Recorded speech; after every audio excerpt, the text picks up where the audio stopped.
大家好啦，咁我係少麟組嘅許俊熙啦。咁我由細細個開始同大多數嘅信二代一樣啦，都係跟父母返教會啦。一開頭嘅時候，咁我只係因為屋企人嘅要求啦，同埋為咗每個禮拜可以見到我身邊嘅朋友啦，先返教會嘅。基本上都冇諗過對任何基督教嘅信仰啦作出深入嘅了解啦。咁但係喺面對困難嘅時候，我都會祈禱嘅，向神求救。咁可能係考試啊，或者病啊，或者俾屋企人鬧嘅時候，我都會祈禱。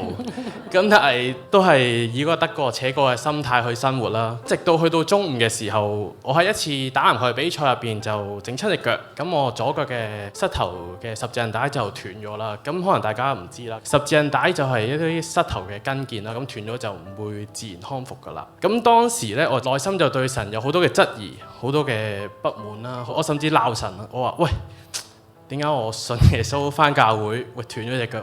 但係嗰個唔信，繼續打，又跑又跳咁樣，係咯。咁但係我之後都有繼續返教會啦。咁可能係基於都係要應付屋企人啦，咁樣都繼續返啦，係啦咁樣。咁直至有一次喺少年牧區嘅聚會嘅時候，有位牧者突然之間有感動去為我祈禱。佢當住一班參加者嘅面前，突然之間同我講：喂，11啊，我覺得你好似有長短腳喎，不如我幫你做個醫治嘅禱告啊！咁雖然我心入邊有好多不信啦，好多疑問，咁但係我本住一個求證嘅心態，我都係接受咗嗰個醫治嘅禱告。咁禱告之後，我嘅長短腳係真係得到咗醫治嘅。呢個係我生命中第一次確實咁感受到神嘅真實。